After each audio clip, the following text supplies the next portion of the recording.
Hello, everyone. Hello, Kato. Hello, someone who's not important. How are we doing? I am excellent. That's always nice to hear. So, before we jump in, How are you? I'm doing very well. Before we Yes, jump yeah, I into the remember episode, this eventually. eventually, before we jump in, just a quick note: there is a raging storm over the UK right now, so we may have some connection issues, but hopefully we're going to be okay. Party hard, my dudes. Party hard. And the Whimsy Raid has happened. They are all here, straight from the Eric stream. hmm So who are we? So who are we? More Who are we? specifically, who are we? Okay, well, Alright. I'm Kato, aka Kato. I'm Mitch, aka Kung Fu Panzer. And my name is not important because Eric has no idea who I am, apparently. I am the mystery third host. The mystery third host, who is Az. Yes, hello. I'm Az, aka Captain Tiny. We were, in fact, going to have a special fourth surprise guest host, who was my rat, Sally Ride. But she had to go to fun jail because she kept trying to, bury herself in my top, so... Just not really on. Sally Ride, too interested in exploring. Too interested in exploring. My favourite... Yeah, and takes after her namesake in the fact that she, in the fact that she is a useless space lesbian. So, Yeah. considering the fact that a lot happened in episode 4 of Clear Let's Skies, get let's into jump in. it. From the very beginning, we had some wonderful outpours of support from the Ox crew. Some delightful gifts were given. Specifically, Tessa's Orwell was just the cutest. I love him. The whole community is really talented. There's so much really cool stuff. It was fun just to watch Revati break because this is the first time she has experienced quite how outpouring of loves went. Yes, Revati, welcome. Yeah. Revati is come to know the hug of death. Yeah. So that and the other gifts really really cool, and all the art that's been created. We're super excited and proud. Exactly, and I think another big thing is that there were quite a few support mentions. Oh, thank you for the bits. Yeah, there were a couple of subcrew mentions that happened to this stream, so that's the start of the glorious spreadsheet that Mitch. The glorious spreadsheet. Me and Chandra, a couple of people put together. So that's all working well, apparently. And we'll only find out it's not random and that it's just the peak characters that Mitch made up over and over again. Yeah, I just made up 20. In a couple of weeks. Just Mitch populating everything. Yeah. No, it's legit. The other exciting news is obviously that the stream punks, the guys who, so the folks who are behind Clear Skies, so the cast that you see and Eric obviously, are gonna be making a show on Q Times for Descent into Midnight, the new RPG that's coming out with a Kickstarter next week, which I am so excited about. Ocean shenanigans, you guys. Shenanigans. I have never seen your face, ready. Kato. I've never seen your face light up with so much joy than your oceans, ships, boats. Incredible. It is an underwater. There may not be that many ships or boats. Well, there will definitely be ships because I've met this crew. But there may not be but still, I love the ocean more than space, and that is saying quite a lot. That is saying quite a lot. But jumping in... One more thing. We're affiliates now. Oh yes, we're affiliates now. That's a thing. Feel free to subscribe if you like. And please give us money. Yeah. It's actually kind of overwhelming the amount of support we've been getting. Yeah, that's wild. Please don't feel obliged to give us money, because if you do, I'm not going to be able to know what to say, because I'll be like, oh, what? Oh, no. Oh, God. Affection? What's this? I have no idea how to deal with this. But also give us money. But thank you so much. But thank you. We love you very much. This has been a bit of a bumpy start with all the tech issues and all that stuff, but we're starting to find our feet and we're having so much fun. It's tops. So, yeah. Let's dive straight into this. Oh, go. I was going to say more about tech issues later, but let's dive straight into the start of the episode. Oh, wow, yes. So, Kato is going to be super pleased. Thank you for subbing, BW Right UK. We are not spending 8,000 episodes getting to Narendra Station. Oh my gosh. Well, we're skipping ahead a little bit. So this episode is titled SP24. It is about Starbase 24 and why it is a terrible cursed place where no one should ever go. But I really like this. I think basically at the end of last episode, we'd kind of wrapped up the whole of the Dill plotline. There were a couple of hanging threads, but it was a really good decision to skip ahead further in the narrative and kind of get to a better place, because basically they'd fixed everything. There was no need to revisit. Oh my gosh. Absolutely. So many subs. What is happening? Don't know how to deal with this. Let's just talk. Thing about being affiliates is we're going to be totally distracted by your being incredibly lovely in chat, which is just not fair. Not going to help us keep this to under an hour. So yes, that happened. We're now at Starbase 24. That's great. The other thing that we kind of saw hinted at that I think is going to kind of come into stuff again and again is Cetacean Ops, which has been kind of building up slowly in the background of a lot of eps. I love my dolphin friends. Boys. Oh, I'm so excited.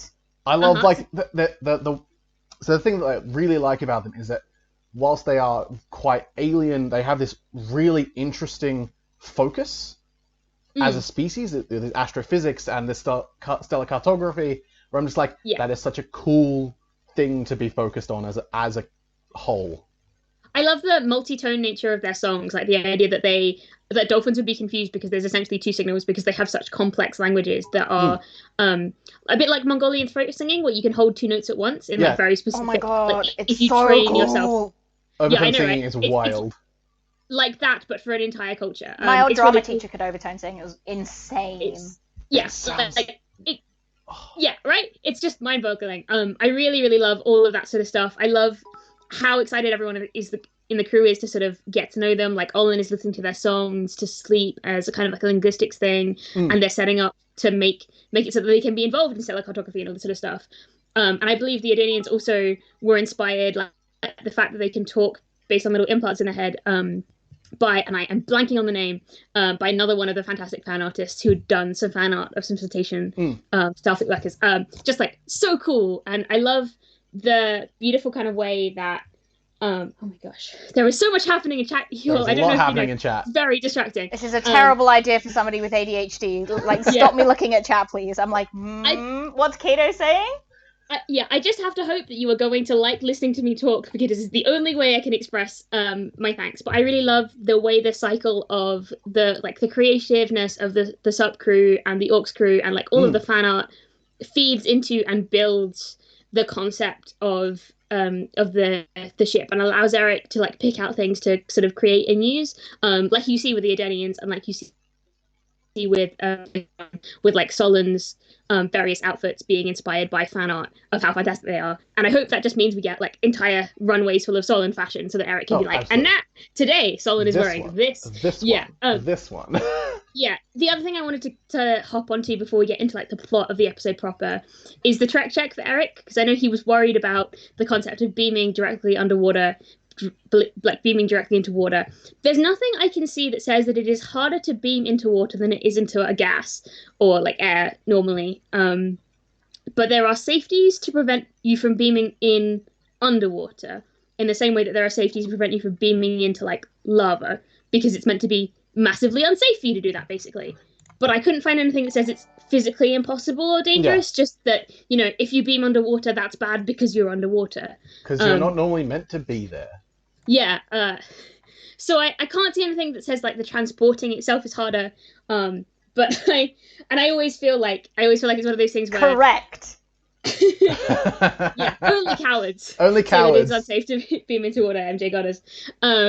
But I do kind of I feel like it's a little bittersweet when Eric is like, I'm aware that people are going to pull me up on this if it's wrong, because obviously Eric like live every week for like 3 hours of generating Trek content. He's likely to come across something contradicting a little bit of Star Trek canon, because there is so much of it. But I am happy to say that he is in sort of the right. And they shouldn't be doing side-to-side transport on the ship anyway. Yeah. So they should just be diving like sensible people. Do what Jane did. Jump on in that pool. Yeah. Absolutely. So Kato. Let's talk. Should we talk about the troublemaker? What troublemaker? We just have a new doctor on board. Yes. A doctor of what? Yes. Things. A doctor of yes. Do you reckon Wellix has got multiple PhDs? Oh, I mean, he's probably one of those, isn't he? He's the kind of person who would have multiple He's PhDs. Another person that nobody would take on for postdoc research and had to go and do another PhD. Your science is bad and you should feel bad, Dr. Jerome. Yeah. That is a drag on a character from the previous show, Callisto 6. Not too relevant right if now. Somebody has more than one PhD, you know it's because nobody wanted to work with them. Yes. So Dr. Wellix is the pseudonym The alter ego created by our Romulan troublemaker. He's chosen to be a Trill called Dr. Wellix. Prowl is not spots pleased. go all the way around. Yeah, I mean, it does seem like if you were gonna make a choice to directly antagonize your security officer, you might choose their species, perhaps.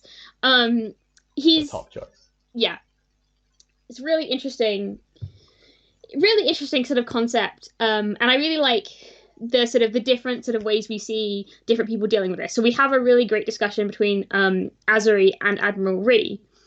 Because apparently Starfleet intelligence has a plan. Maybe a plan. But there's some really nice complexities, because I think like intelligence plots are really hard. They're complicated. It's very easy to sort of lose track of who is or isn't good, who isn't in the know, what's going on, because there's so much sort of betrayal and, sort of double Mystery is agents just hard in general. Yeah. And then you add in the Tau Shiar, like there's lots of complexity, and Section 31. So I sort of like that we have this conversation that sort of lays out, like, we don't even know that this Romulan is officially with the official Romulan Empire intelligence agency, the Tau Shiar, because he kind of swore allegiance to Sela, who is not officially the head of the Tau Shiar at this stage, and is probably pushing for more control and to get closer to a coup. Some sort of separatist organization at this point. Yeah, so not necessarily official. And the Romulans can easily turn around and say, we have no knowledge of this, it was not an official act ordered by our intelligence agencies. But then again, that's the thing, if you were a real intelligence agency and one of your agents got caught, that you would turn around and do, and throw them under the bus, because that protects you from having to be sort of responsible for all of that. And or you do it the classic Tal Shiar way, and then the agents don't get caught, they just die. Yeah, well, they tried that. It didn't work. But yeah, I really like the subtext of this, and I like the subtext of the sort of later bit of the conversation where we have basically Azuri going, I know Section 31 was interested. I know they were after this guy. I'm not handing him over just to get disappeared by them. I want him to go to trusted intelligence, and I'm not going to hand him over to just get taken by Section 31. And I like the way Sol is sort of saying, people we like and trust within intelligence, so that you don't get this thing where someone who's just got a grudge, acts it out on this Romulan and kills him or tortures him to no sort of purpose. And there is no point to torturing anyone because it doesn't get you good information. It's bad intelligence work. That was the subtext. Sorry, Azuri didn't come out and say that, but, yes, but I get the sense research shows torture is bad and ineffective. Yeah, torture bad and ineffective. It's bad because it's a horrible, inhumane thing to do. And then it's also bad because it just isn't effective. Those are two separate. All it's good for is just destroying a human. That's it. Yeah. It's not, and it doesn't create psychological trauma.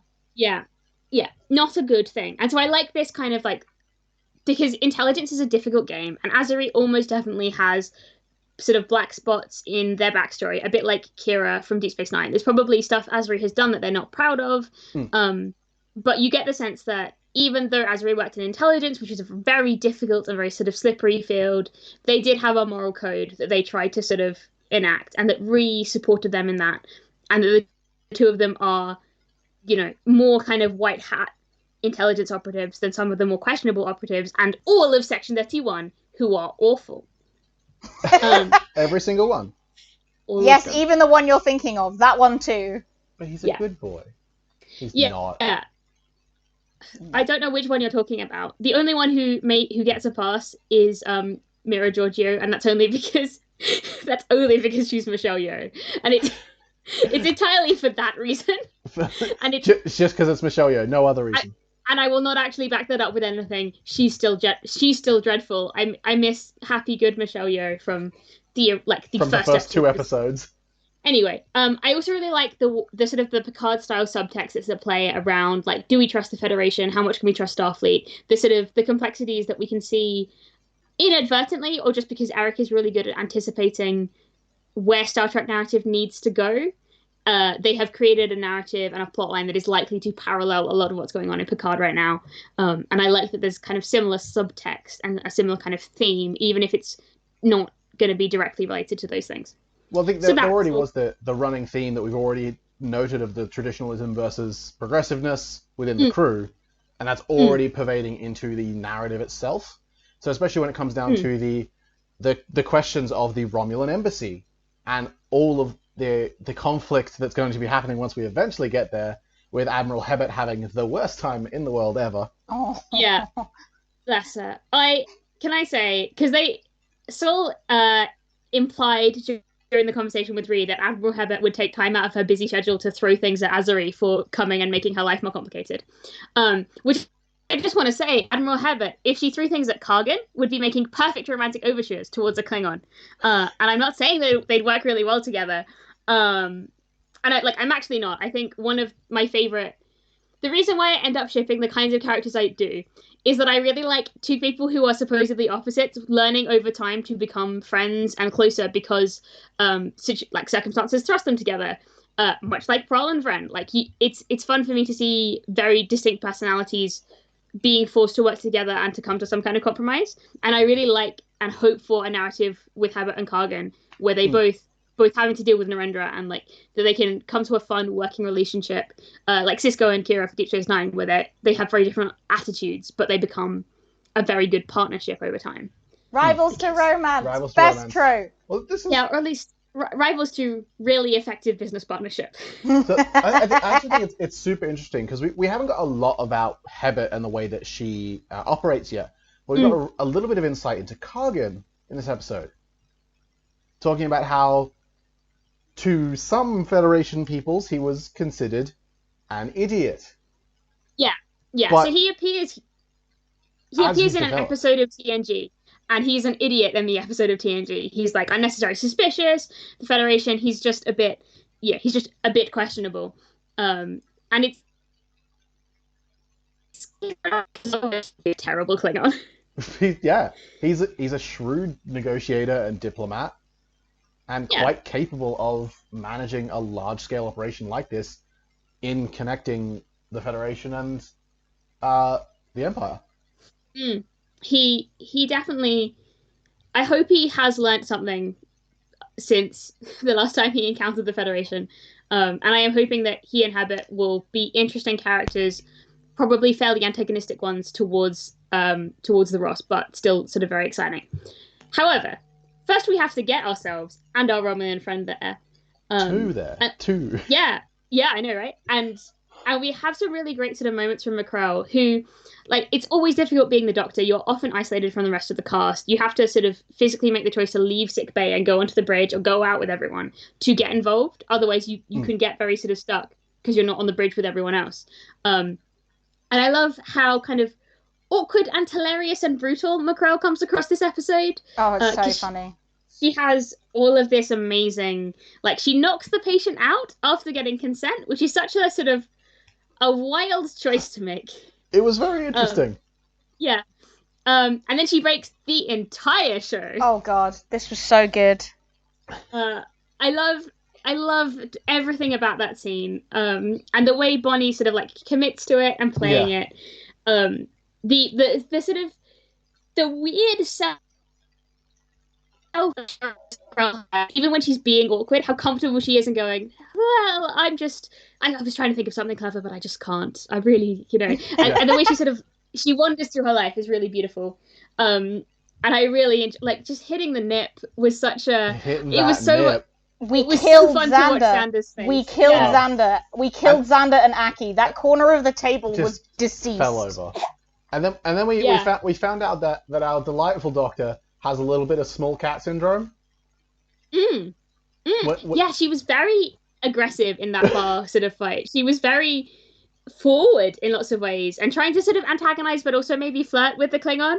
When the Klingon kind of said, hey, you're being quite aggro and I'm not sure you're necessarily sending the message you want to, and she was like, oh no, I'm definitely sending the message I want to. And you're like, okay.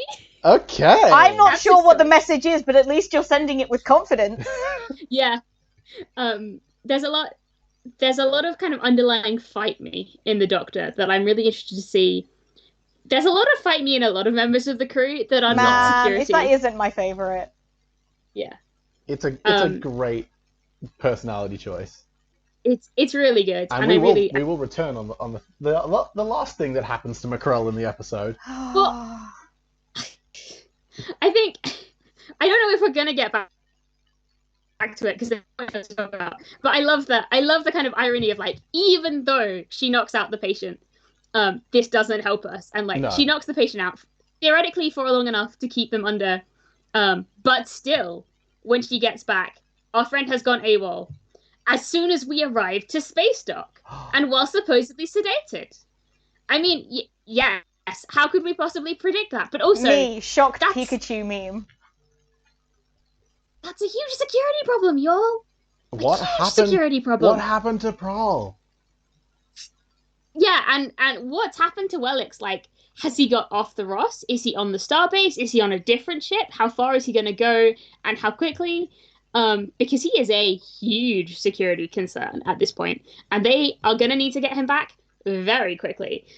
But that is all a problem for next week. That's a problem for future the Ross. Yeah. all of the Ross is future the Ross. It's 2481. Future the Ross. Yeah, all right.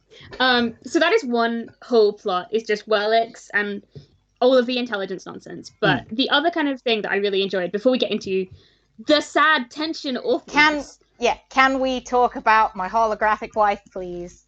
Yeah, I love the command team, and I like... we have a lot of kind of isolated Bonnie scenes with Mackrell, and then we have the junior staff going off and making mistakes. Terrible mistakes. Many mistakes.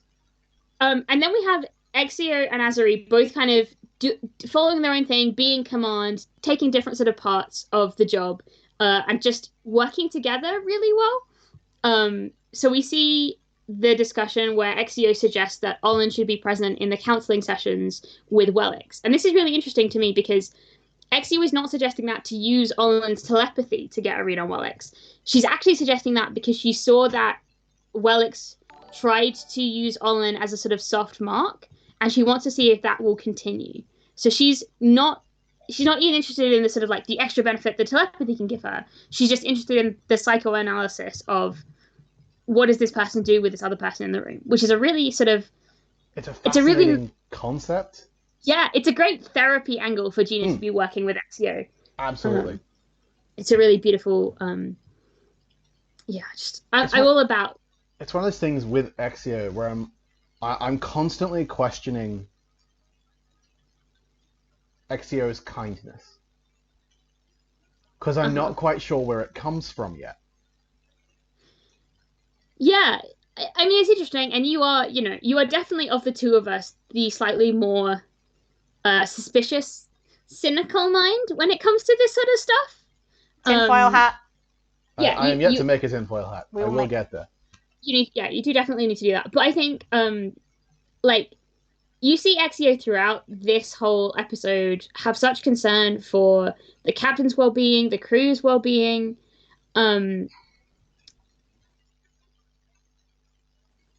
It's genuine, sort of well-motivated kindness.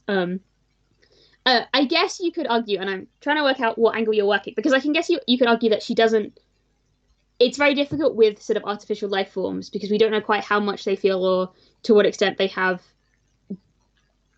to what extent the sort of the human reads we get on them are accurate to who they are. And I think that the EMH, the Doctor from Voyager, is quite selfish as a being, as an individual. It takes a long while for him to get to a point where he's not sort of egotistical and very sort of self-absorbed in lots of ways. And he never quite goes past it. And Exio does not display those same character traits very much. But the question of how much she wants to do a nice thing for the captain because it makes her feel good or it makes her happy, or because that's what she should do because it's her job, because she's the commander. And does she care about crew morale because she cares about the crew, or does she care about crew morale just because it's her job? And that kind of really interesting. That's the thing. We don't yet know the motivations. We don't yet know where this comes from, and we probably will never know. It's this big question about Exio until we actually get into her history with Dr. Redgrave, and all of the way that she, for lack of a better term, is built. Yeah. And where that goes. It's definitely, I'm really intrigued by it because, I guess on some level I don't care. That's fair. It's an interesting concept because whether or not the kindness comes from selfish reasons or callous reasons, the kindness is still there. So it's one of those things where it is interesting to know where it stems from and how that can affect the character in the future and where it can then take the character growth. But at the same time, it's like, well, if she cares about crew morale because it's her job, she's still caring about crew morale in the long run. But ultimately, then you have to work out whether or not, can you be truly invested in something like kindness if it doesn't come from a genuine place. So it's an interesting toss up between, well, it's there so it doesn't matter. It's a bit like somebody donating to a charity. It's like, do they do it for the fame or because they want to donate to the charity? But ultimately the charity still gets the money, so does it matter where it comes from? But then you know, so there's lots of kind of moral questions surrounding it. Yeah, I think even more it reminds me of kind of notions of like particularly asexuality and sort of aromanticism, and like to what extent you do something in a relationship because you want to for yourself or because you want to because you feel it's something you should do. And the sort of like the complex way humans are built, you can never perfectly tell to what extent you want to do something because it actually is a desire you have versus because of society and everything else. You know, plus you can want to do things for people you love and care about without wanting to do them for yourself. And so like all of those sort of complexities come in. But I guess like I can never know what love feels like to anyone else, and I can never know whether like the way that I love someone or the way I get to loving someone and being in a relationship works the same way that anyone else does. Yeah. And this comes back to like data and like the fundamental question of like, can artificial life forms love? Can they experience love? And I think like it is self-evident that data feels something like love. I would argue XU kind of falls into this category too, that like even if it is not exactly the same as human love, it has the same effects. Yeah. You know, and if you choose to be in a marriage or a relationship, or you choose to be in a partnership, does it matter if you feel the same love that someone else does, as long as you do the work and are loving in a sincere enough way that they feel genuinely comforted by it? Because like, you know, don't aggressively love people who don't want you to love them. But you know, like you can sit there and go, well, I can never really love this person, so therefore like this relationship I have is fake and doesn't exist. Or you can go, I can be an active part of this relationship and give this person the support and the sort of companionship they need. And I can call that love. And it may not come from the same place that someone who experiences romantic attraction does, but it gets us to the same end goal, maybe. And so it comes down to this thing of like, what are the words we use? What do they mean? And it gets very like What's real? What isn't? It gets incredibly sort of artificial, and you could say, well, like, what does it matter that all that XEO is a program, you know, and that she doesn't feel any sort of like bioorganic impulses that make her go, I must comfort this person, you know, and she doesn't get. It's my tech background coming through where I'm like, I want to know, I want to understand, I want to break this down and figure out how we've gotten to the point where she is capable of intuiting things. She's capable of going that extra mile to make someone happy or make someone more comfortable. And but like, I guess because like, yeah, go ahead. Yeah, I was about to move on, so you can finish the statement. Oh yeah, I just like because I like coming at it from the biological background, which I do very much. People can not feel the impulse to eat when they're hungry, or they can avoid feeling hunger in the sort of hormonal way that like we do. Like it's a problem people have, and they don't get sort of hunger signals because you can train yourself out of them, and also because biology can be whack. But quick summary of just everything. Biology can be whack. Can be super whack. That's my whole career. Yeah. If your chemicals do not function, store-bought is fine. Yeah. But you can learn other signals that replace them, and then you will eat when you're hungry. Now, you don't experience hunger, but you've learned how to interpret other things so that they are analogous to hunger.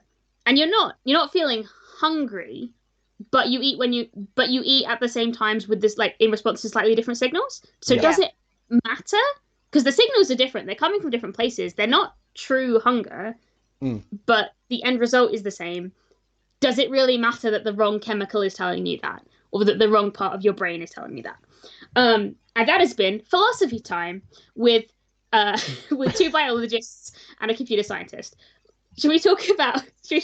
We mentioned partnerships. Yeah. And there is this massively interesting thing that's been mentioned, and that is Exio's ring. That when on the ship is kept with the captain. Oh. I love Sam and Gina and the way they build relationships together, and how they are like 100% committed from the word go. It really, it's just so overwhelming, because the trust of my captain keeps my ring, and then the levels of you're the captain and the commander, you can only leave the ship with the captain's permission, so the captain might as well have your ring because it's all that matters. It's I love that as a summary of their relationship. Absolutely. Shall we start taking bets on how many episodes it's going to take? Sorry. Should we start taking bets on how many episodes it's going to take Azuri Sol to snog a hologram? Okay, so I don't like Captain First Officer relationships. I think they're not good. It's unprofessional. Yes. And it doesn't mean I don't massively ship Janeway and Chakotay, because there is some really good stuff around the fact that they can't be together because they're the captain and first officer, and they need to be there 100% for their crew the entire time. But anytime, the moment they can be not there for their crew, or the moment they can have other wants and desires, they are like, oh, we could be together now. And that would be okay. I mean, it wouldn't be us being there for our crew, which is obviously more important, but I guess this would be fine. I guess secretly I might love you, but we can't ever admit that, because we're 100% committed to our crew. And then Tuvok comes back and rescues them, and is very much cock blocking, I guess, the two of them. Tuvok blocking. Yeah. So if they snog a hologram, they have to be isolated on a planet with no hope of getting back to the Ross. And Macrel must have taken command of the Ross and be like, I guess we're gonna go back and save them. And they have to almost kiss and then be like, USS Ross to Captain Sol. And be like, that's what I want. That's what I want. That moment of not that I ship everyone. No, absolutely not. So it's not like they're on board a giant ship. So why don't we move forward to some conspiracies that Exio has been having with one Commander Rogan. Yeah. Surprise crew member. Yeah. So there is this new yeoman to help Captain Sol out with all of the difficult dealing with Starfleet and bureaucracy, very specifically to deal with the bureaucracy, which is absolutely a thing a captain should have. Paperwork is the bane of every captain I have ever met's life. Genuinely, I have seen people be like, I would just like to take this pile of paperwork and throw it into the sea. But then I can't do that, because then I would have to fill in a marine pollution. More paperwork about throwing the paperwork into the sea. Yeah, I would have to fill in some paperwork about the fact that I just polluted the ocean. One of the things I really appreciate is that I'm assuming that Rogan has spoken to Admiral Ree and Exio and come to the consensus that Azri is going to pull some stupid shit and needs someone who knows the law inside and out to protect them and their ship. So it's like that fucking meme where it's Sol's Admiral Rogan's not on the ship anymore, so I'm gonna cut all the sleeves off of my shirts. Wait, what? Why? He's 85% of my impulse control. A little bit. Rogan left for 2 minutes, and Azuri was like, hey you, go cause trouble. That is officially an order I am giving you. Yes. And it is important that we should mention that this character's name is Azmi Shanto. It us. Eric made a whole mods, a horrible conglomeration. Now, it's not Cal, because Cal got an entire show, so... Yeah, suck it. I have an important thing to tell you, Az. You know Azmi? Oh, okay, so Kato has been threatening me with this pun all day, so, okay, go on then. It's not a pun, in fact. It's not a pun. I told you it was a pun. I told you it was a pun. Hit us. To put you off your guard. Asmi is yours and Mitch's portmanteau ship name. You realize that, right? No. It is, though. No. That is what it is. No. The day I use a portmanteau for a ship is the day I walk backwards into hell, flipping God off. Like, never. I mean, that is what it is, though. If anyone ever uses that to refer to me and Mitch, I will ban them from the server, I will ban them from my life, I will ban them from existing. It's like, they're blocked. All of you are blocked. None of you are free from sin. And that does include the people in the room that are on our tenancy. I will kick you out of the house. Yeah. Thank heavens for Liz coming in to put that second Z in. Exactly. To make it not quite the portmanteau ship name that it would have been otherwise. But you were this close to a bullet, my friend. Unacceptable. Fucking unacceptable. So let's move forward before Az kills someone and talk about something incredibly terrible. I hate you. I despise you with every fibre of my... I bought you a giant plushie seal, and this is how you repay me? 1 second. Yeah. Which is ship tours. Oh my gosh. I literally winced. Ship tours are so much. They are the worst. We should be giving so much kudos to Sul and Ren for being so cute with that kid. I worked on boats. I have worked days where we have taken literally like 5 or 10,000 people round a ship less than 70 meters long. It is a lot. It is very difficult to do. You only need to know 3 things. You need to be able to say yes, no, and baggy wrinkles. Those are the only questions you'll get asked. Baggy wrinkles? Yeah, so the only answers to questions on traditional ships are yes, no, and baggy wrinkles. Baggy wrinkles are What's the question? What are those things on the... What are those fluffy things on the rigging? And the answer is baggy wrinkles. They're sort of made out of old rope, and they're used to... they're like anti-chafe. You put them on top of things that you don't want to chafe, where bits are going to chafe, and they're like a soft surface, so they don't chafe. They're called baggy wrinkles because they look like baggy wrinkles. I don't know. But that's the only thing you need to know. And I have had small children like sit at a wheel of a ship and like turn and do the exact thing this child was doing, with the added downside that we had a bell. And if the bell was rung too frequently, people from apartments nearby would call the police on us for noise pollution. So you had lots of small children who really want to ring the bell. Yeah. And you had one person whose entire job was hide the bell from the small children. Because, ship tours are a literal nightmare of mine. I viscerally shuddered when Eric brought those up. But again, we commend Vren and Sul for managing that well. Absolutely. And I'm not surprised at Azuri. Like, I think I kind of always got the sense that they were quite good with sort of kids and personal relationships, or at least are very good at being that front and sort of pretending that.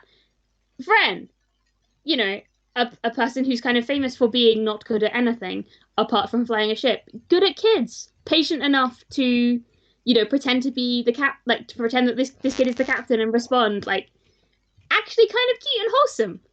Yes, Captain. Yes, Captain. The mock pressing of Elcar. I am very much doing my job. It was super cute. Yes. And I really appreciated it. Very good. He did reach a limit, though, which I can also appreciate. Yes, I once got told, because I was just being like, this is the chart room. We call it the chart room because it's full of charts. You can see here some equipment. I don't know what it does. It's not my job.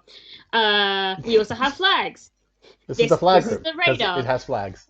But, because we had so many people going through that day, it was literally like that, but 100 times. And I did it. And to someone, I didn't realize they were also part of the crew. And they came into the room and I was like, this is the chart room. It's full of charts. And they were like, you need to come with me and you need to get a drink. I am finding someone else who could do your job right now, and you are coming off the boat. You are clearly at your limit. No more tours for you. It sounds like retail. At the end of life. Except they don't give you a break in retail.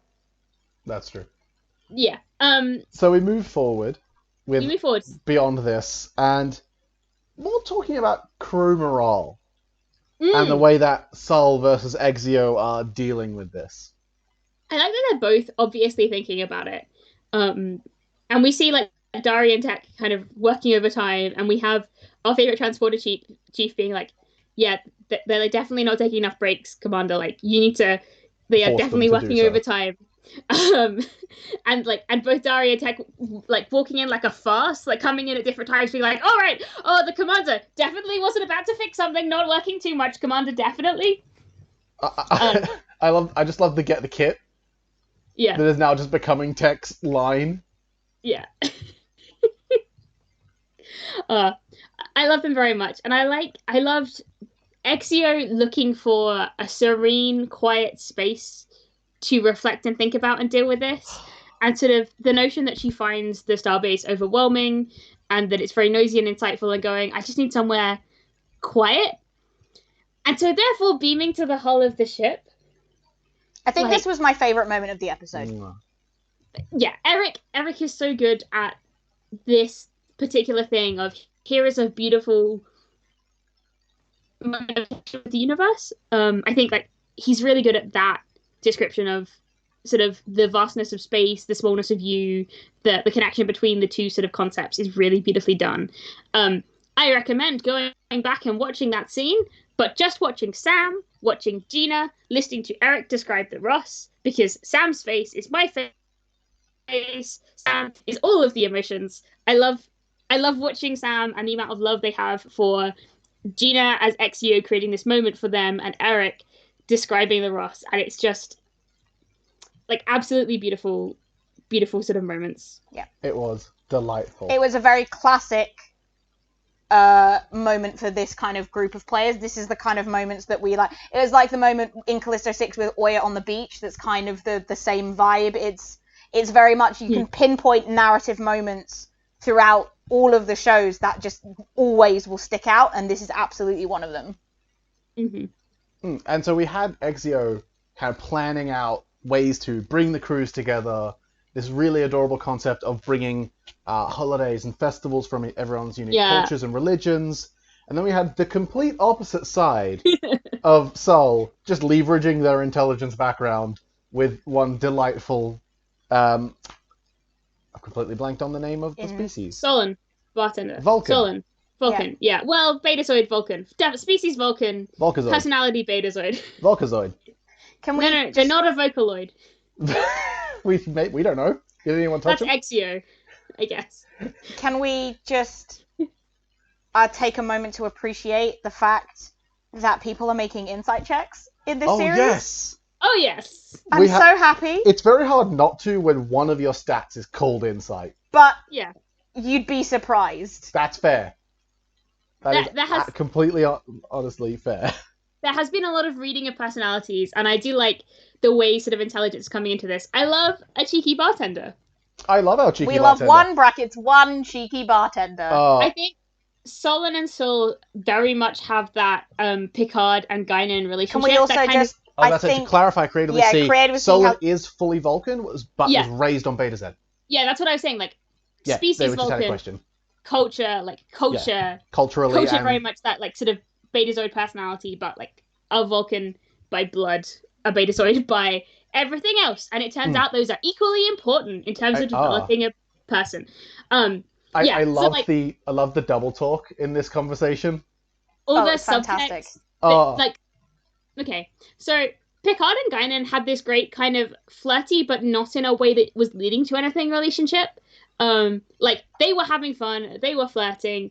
Patrick Stewart, Whoopi Goldberg, just like, acting at each other, having loads of fun with it. But the subtext was never like, I really feel like these two people are going to get it on. It was just like, these two people are having fun, being flirty and confident. Cheeky dance. And cheeky. Sometimes, if both parties are fully aware that this relationship is not going anywhere past flirting with somebody can be so much fun. Oh, yeah. Especially if there's chemistry. Like, I've got a couple of friends that I have no interest in, like, sexually or romantically, but there is, like, real, like, crackly chemistry there that, particularly to outsiders, looks like it could be sexual or romantic tension. And so when we flirt, everyone's like, are they having sex? Like, in front of us? And that's kind of absolutely the vibe I got here. These two people are like, we're not interested in each other, but it's really fun to pretend. It's very good. I really enjoyed the kind of the oh yeah, you're a strange captain because you're tall. Most captains aren't tall. Like I love that. It's classic very guess good. who's coming to dinner kind of bullshit that I love. Very good, very good. 10 out of 10, chef's kiss. Yes, amazing. And tragically, now we have done with all the fun bits. Let's get to our junior officers and the terrible, horrible, no good, very bad shore leave. I hate shore leave. Yeah, I mean, it's bad. You shouldn't. Shore leave is bad, actually. Yes. It starts out really good. Like, you It have does. really nice moments between Lecarte and Tech during the sort of the fit out for station ops. Like, Lecarte has this beautiful compliment of, like, when something goes right in the ship, I usually blame you, which is sweet in a very Jane way. It ends badly. Yes. It really does. Boy, howdy. So let's start with our drunk boys. Let's start with our... Okay, All right. I actually want to point out a thing here, that when they were starting out, it was just like that they weren't drunk, and then the decision was made that they were plastered. Mm. And immediately Xander's like, okay, I'm plastered, boom. Yep. Yeah. Tech is having fun. I know it's not really related to anything else, but every time Xander opens his mouth, I'm just like, oh, your accent is so cute. Oh, it's so good. So sweet. It's so precious. Anyway, continue. It's really good. And we got some subtext from, like, Dari later that Tech does pranks every time he gets ashore. He's constantly messing with replicators. And I like the idea that, like, Vren and Tech could actually bond over pranks. Like, this is something they both have in common. And what they do is actually, like, on the scale of things, is relatively harmless. It's them antagonizing one bartender. And now, you shouldn't antagonize food workers. Just Never don't do antagonize a it. food worker. Like, just don't. Those It's poor rude. human beings. Even in, well, I'm not sure it was a human being, but That even poor in a post, bartender. yeah, even in a post-scarcity economy where your bartender is definitely not being underpaid to be here, still, do not cause trouble for your bartender. I don't care how drunk you are. They are so tired. Mm-hmm. No. But at the same time, like, low-stakes messing with a replicator shouldn't spiral out of control in the way that it does. Unfortunately. However, this is Eric Campbell behind the screen. Yeah. But also, everyone being like, this is going to be good, like, they're like, oh, we're in this scene. We're not, like, involved, but we're here so we can witness this monstrosity. I like that everyone could tell it was going to be a disaster. I just want to note a couple of things. So, like, Vren throws up again in this episode. And I really hope that I continue to find Vren throwing up completely hilarious. And that it doesn't turn out that the reason he has such a weak stomach is that he had to deal with horrible things on the battlefield during the Dominion War, or he had to survive off something completely tasteless and awful, or he's got some other tragic reason why he keeps throwing up at the slightest provocation. Well, the thing is, this one's scared. interesting. This one is an interesting provocation because it was Gah. Yeah. That's what caused it. But also, it could Like, just Gah be could a look fun like throw-up intestines. mechanic. Just for him. Yeah. Just for him. But I'm think, scared, Mitch. Me too, Kato. I think that combined with our Klingon friend that arrived to the table. He made me very nervous. Yeah. This combination of pressure on Vren that he was clearly feeling. And what bewildered me was obviously then when Olin came over and was feeling the emotions of the Klingon had bared no ill will towards Vren, and yet Vren was practically shitting his pants. Yeah. Vren did not want to be there, and the Klingon was like not being in any way really antagonistic. Well, no more so than usual for a Klingon. Yeah. So this is Captain Shebek, who's the captain of the Vorcha. I cannot remember the name. The big old Klingon, boy. Yeah. No, the single Klingon Vorcha class cruiser that was at Starbase 24. Very much a blast from Vren's past. And it's interesting because, like, he's superficially friendly in lots of ways. He's very friendly towards Vren. Did they have a one-night stand? Yeah, They I mean, fuck? possibly. Maybe. He's very they rude to fucked. Jane. Which does have a basis. Yeah, like not completely impossible. It comes down to this: like you've just fought a war with the Cardassians. Like prejudice is not a nice thing to encounter. I will not argue that I will not argue that Shebek is in the right here at all. He is very much not. don't be needlessly mean to people just because you happen to have like massive concerns with their culture because you've just come out of fighting a war with them. There's no reason to do that, particularly not one who is obviously in Starfleet and, you know, just don't carry that prejudice. And if you do, deal with it yourself internally and don't externalize it. Klingons, the masters of subtlety and emotional control. Unreasonable feelings. But yeah, he's a really interesting character. And then the sort of the problems come in when Jane reacts to this. So you know, which Jane's is again probably... a completely reasonable reaction. Yeah, no, it is a completely reasonable reaction. It's very interesting though, because it's still her reaction after such a long time in the Federation, or perhaps not that much time in the Federation. But like, she must have encountered this attitude before, which is really interesting. It is super interesting, and we've already seen little bits and pieces from Jane in the last few episodes in this kind of deliberate isolation. Yeah. And it's almost to the point where it may be this self-fulfilling prophecy that there is this conception she has of, everyone doesn't trust me, I'm a Cardassian, therefore I can't make friends, I can't do any of these things, therefore I will push everyone away. Therefore I immediately think everyone is judging me. Yeah. And, like, she's not wrong when it comes to the Klingon, but she is wrong when it comes to Tech. And so it ends up in this really interesting situation. I love that, like, both Olin and Vren kind of get in there, try and diffuse, and, like, eventually the Klingon leaves, and we're able to have a bit more of a conversation. And we have this really beautiful conflict between, like, Jane and Tech then, where Tech says, like, what were you doing? That was really dangerous. Okay, when this happened... my jaw literally dropped. I sat there watching the next 2 or 3 minutes of the stream, just like... Yeah, so like... I genuinely was stunned. Like, these guys are the juniors. Olin, Tech, and Jane all have this air of kind of being relatively young and inexperienced compared with, like, definitely Azuri, if not Makrell and XEO as well. Like, you know, there is the senior staff, and then there are the junior members of the senior staff who... are still a little bit learning how relationships work. Yeah. And, like, this sort of, like, Lakat is absolutely right. Like, you can stand up to someone when someone does that, and you should at times. And Tech is sort of saying, no, like, don't get into fights you can't win, don't endanger yourself recklessly. Like, sometimes you just have to walk away and let it slide. And he has a point as well. They both have different points about dealing with Jane is absolutely that thing where it's like, my mother said to pick my battles. Well, I'm full of rage and I'm picking all of them. Yeah. And it is a completely understandable position from someone who, like Jane, is obviously facing a lot of antagonism in her environment and, like, a lot of unnecessary sort of prejudice.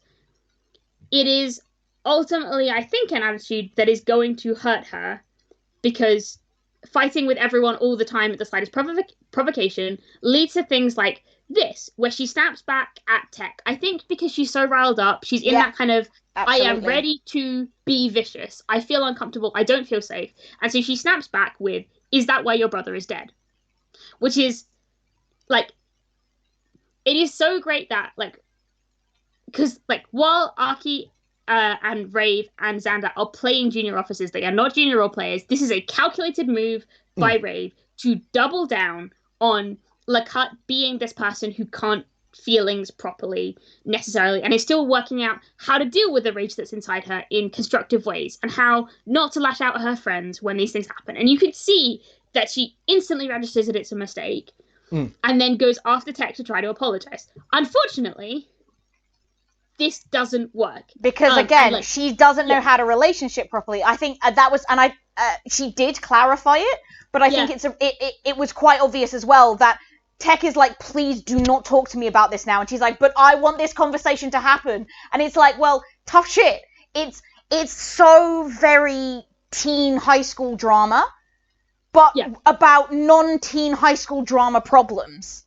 Yeah. It's exactly the level of miscommunication you get from teen high school drama, but in a way that is perfectly believable of people in their 20s. Like, I can really see this, and I love that, like, Rave makes it very clear that Jane doesn't quite understand that in order to have a conversation, you can't hold someone hostage to a conversation, even to an apology. Like, you have to let them come to you when they're ready. You cannot sort of have this. And so you have this sort of second fallout conversation after the world's most awkward transporter scene, where like Lockhart is kind of like beating down his door, and he eventually opens it, and they have this really sort of awkward standoff where Xander says a really interesting thing.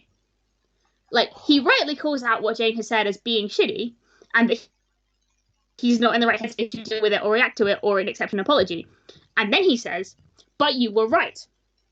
Which, now, if you're going to lash out harmfully at probably your best friend or one of the closest people you have on the ship, don't accidentally stumble into a part of their backstory you haven't explored and hurt them in a way much more significant than you meant to at the best of times. Yeah, that's a level 5. Not great. That's a level 5 backstory unlock, and you're only at level 3. So I think it is a simultaneous backstory unlock a little here. Yeah. Because this tells us a lot about Jane as well as about Tech. And there is this property, this kind of personality trait that is assigned to Cardassians, and it is cruelty. Throughout TNG, throughout DS9, we see Cardassians have this ruthlessness and cruelty to them, and you see that when they switched over to the Dominion side. They're like, no, this is the most efficient, this is the best way to deal with things, the way that the things don't happen on Bajor. And it's clinical. Yeah. It cuts to the core. It was a very pointed, insightful attack in 5 words. Yeah. I am not surprised that Jane is very good at doing this. I think she has a much higher security score than I would necessarily expect from a science officer. I think that's scary. She can throw down. Scary, Kato. Yeah. Like, she can throw down, but I think she also can, like, hurl insults very effectively. Like, she can throw shade very effectively. And, like, it can be devastating. And I think we're seeing we're seeing one of the biggest things she needs to learn, which is, like, how to deal with her emotions, how not to lash out at people she likes, how to, how not to be so clever that you're hurtful all the time. Yeah. Because it's really easy if you know, like, I know a lot of people's weaknesses because it's not hard to work them out if you're, like, observant and quiet and you watch people, and, like, and I had a fairly shitty social situation growing up, so I might a little bit have internalized the need to work those out, because the ability to destroy someone socially is a great weapon to have if you're in an environment that is so hostile that you feel like you need to control the social situation, or at least have, like, a backup way to deal with things if things go wrong. And, like, over time, I have learned how to manufacture that very much into the ASME kind of bureaucracy level. Like, well, I just talk to these people and I explain how this is, this violates this regulation, and they turn around and they throw the book at the person who is causing the problem because I've just complained to the right person, and bureaucracy happens at someone else. Instead of, like, trying to destroy someone's life personally. But I think it is very, very important for Lockhart to learn that, and to learn how to pick fights, when to pick fights, and who not to pick fights with, and not to turn that sort of very clever Cardassian sort of insight and her tongue on people that she likes and trusts. Yeah. And Tech is being such a grown-up. Oh, he's being such a good boy. But I think as well with Lockhart, it's really interesting because it's the bit that caused this, what do you when someone says that, what do you do? It's that you walk away, or what do you do? Do you stand up for yourself, or do you walk away? And it's very much that balance of knowing when is the appropriate time to walk away, when those battles are not worth your time. And that is something that I think Lockhart needs to learn in very much as sometimes there will be appropriate times to stand up for yourself. But if you continue to do it, and like, if you are in fight me mode all the time, you are going to start lashing out at people, like we've seen. But also, even if you didn't, it becomes very exhausting for everybody around you because they are constantly on edge, expecting you to start fights with people. Yeah. And also, like, part of the reason why I learned to do the bureaucracy thing is it is often more efficient. Yeah. Like, if Jane is going to deal with the amount of sort of social hostility she's getting as a Cardassian in Starfleet, she needs to learn to win people over to her side, fight people with bureaucracy as much as possible, and occasionally throw down. And all of those skills are important when you're sort of a minority dealing with stuff. You need to learn how to convince people to be your friend, how to use the bureaucracy against them, and then also how to, like, when you absolutely have to and there's no other recourse, you throw down. But she is constantly on that third step, and she needs to work back to those first other two, because it's possible with a bit of blood wine spilt, this guy might have been brought over to the idea that maybe she's good, or if they'd like shared blood together and fought in battle together, there's a possibility, or Ren could have like intervened and been like, hey, no, like, this is fine. There are other ways this social sort of encounter could have gone. Yes, but also, like Eric was saying, that it was indignation so deep that it couldn't be shifted because it's post-war. Sometimes you just have to, you know, it's one of those things, you cannot please everyone. You cannot make everybody like you all the time. And sometimes it is like, you know, sometimes an asshole's going to be an asshole, and you just have to let them asshole somewhere else so that they don't get to live rent-free in your head. Yeah, there's people liking you, there's people accepting you and not causing trouble for you, and there's people you cut out of your life. And you want to move people into those first two categories before you move them, like, before you go, but you're just going to cause trouble forever because you're just an asshole, and you cut them out. But before we move on, it's really complicated. It's really complicated. It's really crazy. One thing that it raises for me is, and you mentioned it just already, Tech was very mature about this whole situation. Yeah. Even whilst being quite intoxicated. And there is a vibe that Tech gives out. Sometimes he's quite juvenile. I'm actually curious as to how old, relatively, for a Bolian, Tech is. Because Tech is someone who's gone through the war, and that was quite a significant amount of time ago now. Yeah. And he's a Master Chief, which takes a lot of time and dedication to the craft to get to that point. I'm curious as to where he actually sits in the kind of age hierarchy. Because very clearly Jane's quite young. Olin, I think, is relatively young. It's Olin is young, but also probably there's a lot of Olin is not Starfleet. Yeah. And so they are learning how to deal with Starfleet in a lot of ways. So they're junior in that sense, that they're not kind of experienced in this. But go on. No, carry on. No, you go. But yeah, so it's an interesting point, because obviously, and it kind of fits into the Vren thing of kind of being childish or buffoonish to hide a lot of other stuff, but also, there are plenty of people who I know who are very emotionally mature, but also take joy in behaving like childlike. So there's a very big difference between being childlike and childish. Yeah. And I think that stems from emotional maturity, but like pranking somebody, but while also being able to be very in control of your emotions, is kind of where I see Tech sitting. So he's like, I don't like boring stuff. I still take joy in the stuff that I would have taken joy in when I was a kid. Like, Tech is the sort of person to me that absolutely has a huge Lego collection. He's that sort of guy. Yeah. You know, in that kind of sense, he's like, no one's going to tell me that I'm grown up and I've aged out of the stuff I enjoyed when I was a kid, because you don't age out of stuff you love. You don't have to at some point go, I'm too old for this now. But he's reached a level of emotional maturity that a lot of these other junior officers don't have, because even when you're looking at people like Vren, who behaves in quite a similar manner, if we're looking at that kind of buffoonery or child-esque behavior as a way to cover things up, Vren reacts in a very emotionally immature way in comparison to Tech, whereas Tech just calmly kind of gets up and walks away. You've got Vren, who then actually just kind of like lashes back out at Olin. And actually, when we move on to it, I think Vren has a point.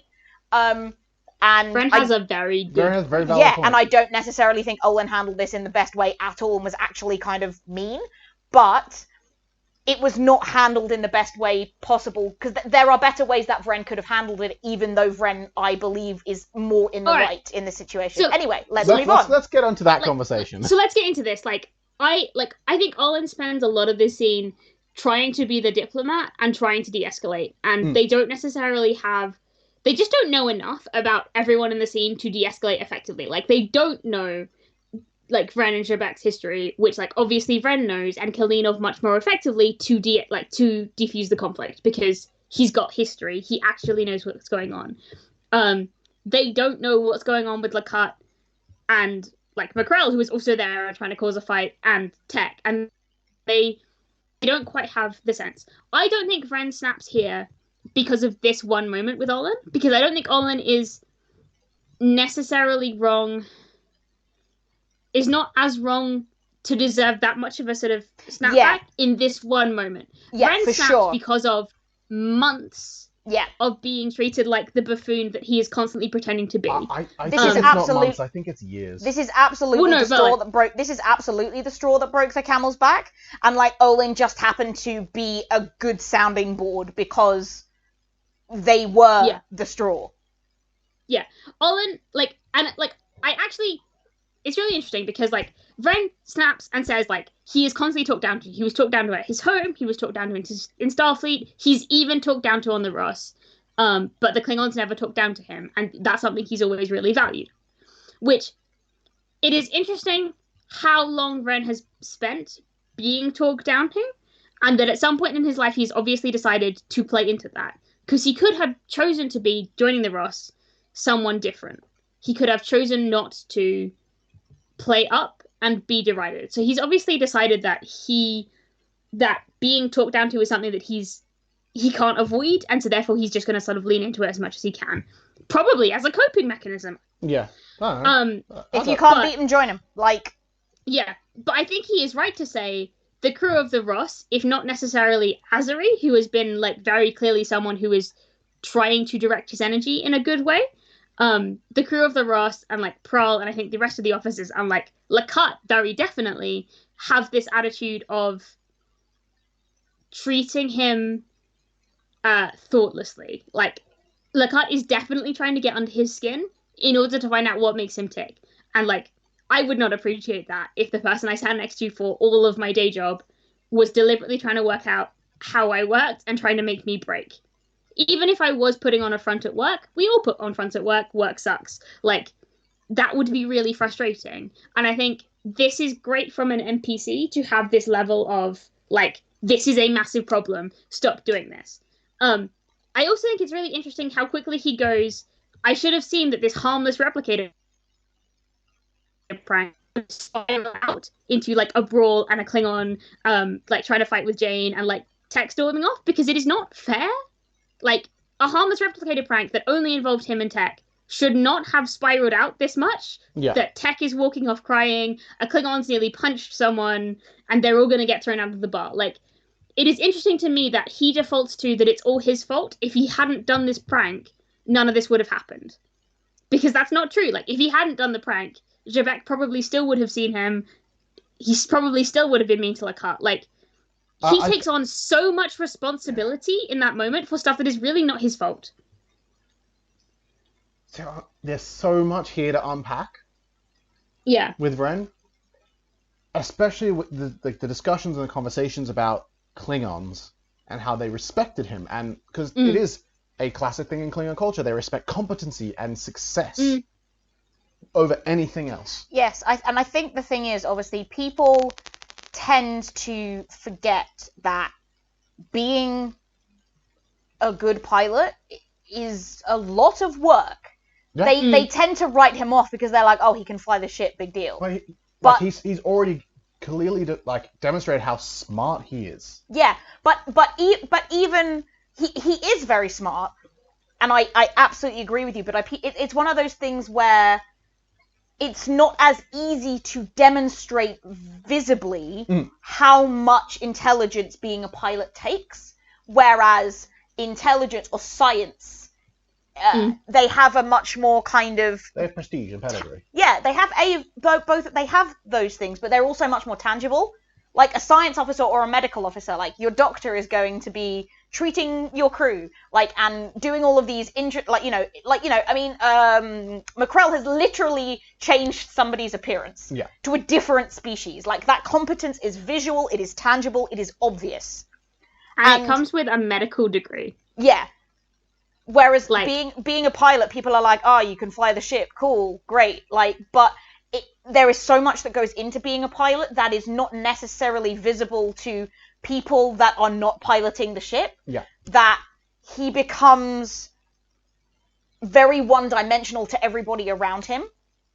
And he is essentially, like, even if they were the same rank, they view him as less. It's a bit like people talking down to like service workers. And they think, are they like, somebody who works in a fast food restaurant doesn't deserve a $15 minimum wage, but you can't simultaneously demand a service and then demean the person that provides the service.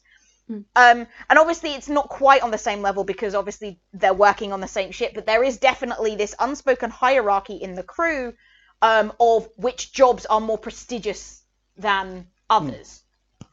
And I think piloting is one that people dismiss very quickly. And so because he demonstrates his competency at piloting and not much else, that's because so much goes into piloting that, again, it's very much like piloting is such a broad field, but people just think you can fly. And that's your one skill. Well, and I think also on top of that, you have your chief of science and chief tactical, who both have very antagonistic relationships with him. And in the way that any kind of organized structure works, you generally base your biases on what your superiors do. Yeah. And if Jane is very antagonistic, very demeaning to him, that is going to circulate through the science crew. That is the opinion that the science crew has of him. Yeah, and if they don't interact with him on a because if they're not on the bridge, which they won't be if they're not chief officers, they're not going to see much of him to be able to interact with him. And so if we were at the same job and I came up to you and said, oh, this other coworker's being a shit, and complained to you about how shitty this coworker was, and you've not spoken to that coworker, but you trust me, you're going to take my opinion at face value, and that is going to mar any potential relationship you have with that other coworker. Exactly. I mean, I think it says a lot that, you know, we were getting eye rolls in the first episode when he was mentioned from both, like, Lakat and Tech. So, like, Prowl is not just the head of security, he's going to be the head of the entirety of Ops. So he'll be the head of security and the head of Ops in general, which means the head of engineering plus Tech is, like, the chief of engineering. And so that means, like, all of engineering, all of security, which is the entirety of Ops, will not like this guy, plus all of sciences. Mackrell, we're not really sure how she is on him, so, like, maybe all of medical as well. He's the chief con officer. Above him are a bunch of command officers, but he's the head of con, because he's the most senior con officer. This is the guy whose lives everyone puts in his hands. And I totally agree. Like, his skill level is going to be, like, he is physically very talented, but not necessarily mentally very talented, even though, like, obviously he has to be incredibly mentally talented to do a lot of starship flying, because there's a lot of calculations in that. But, like, he's a pathfinder. He has a somewhat instinctive way of navigating through weird space-time phenomenon. He is gonna come across as a bit of, like, a genius or someone who is instinctively good and not sort of physically, particularly if his IQ is low relatively, and it's about a bunch of physical stuff. Like, it is very easy to dismiss this guy. Yeah, it's like people almost put piloting in the kind of frat boy part of Starfleet. Yeah. They're like, oh, all the jocks and the frat boys go to piloting. I mean, look at who the pilots are in most of the major, like, Starship series. But I think, like, all that aside, he is a fascinating character. I love what Eric is doing with him. I love all of this sort of stuff. I want to talk a little bit about Olin, because I think we've kind of said, like, Vren very quickly jumps to blaming himself, and he snaps back and lashes out at Olin when Olin sort of says, like, don't draw attention to yourself, like, what the hell are you doing? And I think this, again, it's really interesting watching Olin go, yeah, actually, you're right. Like, I probably was too hasty in blaming you for all of this, because, like, it's very much not his fault. Like, especially not the Lakat hurt Tech. That, like, he did not make Lakat do that. That was it. Like, that's a Lakat problem. Like, also, so this is just a nitpick. They engaged not knowing what the situation was. Yeah. Like, ran in because, like, oh, it's a big Klingon coming to them, without even waiting for them to start talking. To be fair, they are a Deltan, and they could sense the level of aggression the Klingon felt towards Jane, even, like... But no, this was before that. Yeah. No, yeah. Like, but then they were trying to defuse the situation. Yeah. And I think it is fair to go somewhat towards the crew. Let me go and see what's going on. And I think it is reasonable for Olin, given how much, like, Vren and Tech were antagonizing the bartender, to have a low level of for sure. Those two drunk idiots are going to cause trouble. At the same time, I think Olin very quickly recognized that they were wrong in kind of calling Vren out as being the sole cause and responsibility of all of this, because it very clearly isn't his fault. And it was interesting watching Olin go, to have that realization in real time that she should not have, have that realization in real time that Vren is not the person at fault here. There are lots of different people, there's lots of different stuff, and that they came into the situation kind of unprepared to make a judgment. And I'm really interested in seeing if Olin does quickly judge people, and if that is kind of a general trait, or if it's just because Vren has been so sort of worn down by everything, that Vren is automatically the person they go to blame in their mind. Because I would see it both as Prowl obviously will jump to blame Vren, because that's very clearly where his head is at. Yeah. Lacut probably would. Tech might. If that's the sort of consensus on the senior staff that this guy is responsible for everything bad that happens, particularly when if you look at the prank, a lot of it was Tech. All of it being was Tech. It's really interesting seeing how much this guy is derided and why. And I want to see whether that's Olin's relationship with Vren coming out, or if it's a prejudice thing that Olin has in general. If they're going to be quick to judge in other cases, and it's going to be a thing they're constantly having to relearn. But either way, oh my goodness, so many feels. Such a complicated, messy situation. Apart from Makrell, who was just trying to get some Klingon booty, which completely valid. Big move. You get you some. Get laid, babe. Go for it. There is one more Live thing your truth. I want to raise about Olin, and it is something that this is mostly from personal experience in playing an empathetic telepathic character in Star Trek. Yeah. Is that it can become a reliance. Yeah. And we've noticed already that Olin's kind of first instinct is check the room. What's everyone feeling? What am I doing? What am I doing? Which can cause you to make quick judgments about things that are happening. Yeah. But I think it's one of those things where it's a part of their life and who they are. They shouldn't have to turn it off. It just has to be something that they're conscious of when they're making choices. It's in the same way that Tech is quite conscious of his biases. We need to make sure that self-evaluation, self-reflection is important. Absolutely. This has all been very awkward and tense and sad. I still want Prowl and Vren. I want Prowl to slowly defrost towards Vren. Because he's clearly feeling so many emotions. He's clearly Rivals a deep Andorian pool Rivals 2, romance. Feelings. And I just need Prowl to stop bullying him, and to slowly learn to appreciate him for his many, many good qualities, and to tell him that he's valid and useful, and give him a big hug, because he clearly needs it. And maybe a smooch. We'll see. Yeah. So I want to know what's up with the Klingons. There's so much Klingon stuff. There will be more Klingon stuff. There will continue to be Klingon things. Prowl can have little a smooch as a treat. I think. Yeah. I also just want to say, just on that note, some top-notch memeing from Sam Dolev this episode. Thank you, I appreciate you. Yes, but incorrect. It's littler, not a little. The meme is explicitly badly grammared, and that is why the meme is valid. We are going to pause there. That is, a fight. That's our newest show, Kato and Az and Meme Discourse. The Discourse. So I think it's really nice to see the crew has come together over the first 3 episodes and then their 3 episodes to kind of get to a point where they're gelling, all of the relationships starting to kind of surface, and then immediately Eric has made this judgment call that they're ready for more complicated plot. Yeah. Yeah. I think we've got into it really, I think we've jumped in quite quickly, but that's, again, all of these players gel really well together. It's only Ravity that's brand new, isn't it? So Rave was in Geist. It was in Geist, but obviously Xander was a guest in Callisto 6. Yeah, Xander's been part of the crew for a long time. And the others are all kind of old hats Aki now. has been around for ages. This is Aki's first game on long stream. Term, but as a main character, yeah, yes. we had Shion. Did we have and Dot? Guys, yes. Can I let's draw a line under listing how everyone has been. Yeah. I completely agree. There's more plot. There's more plot. It's more More complicated. plot early on, but because they're obviously all familiar with each other, we can get into that juicy stuff quicker, and I'm really excited.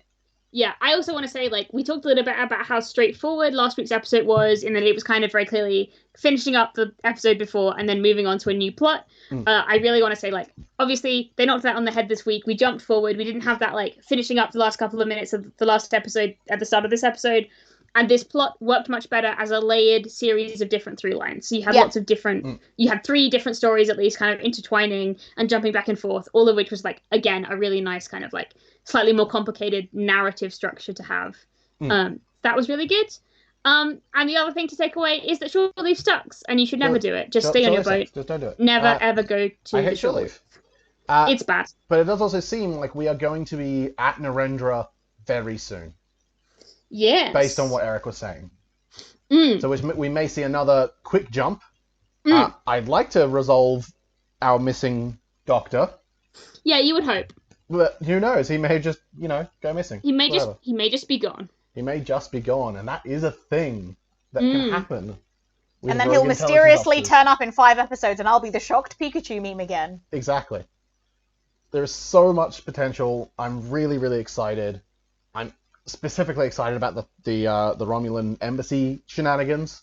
Because that's going to be interesting. Yes. To say the least.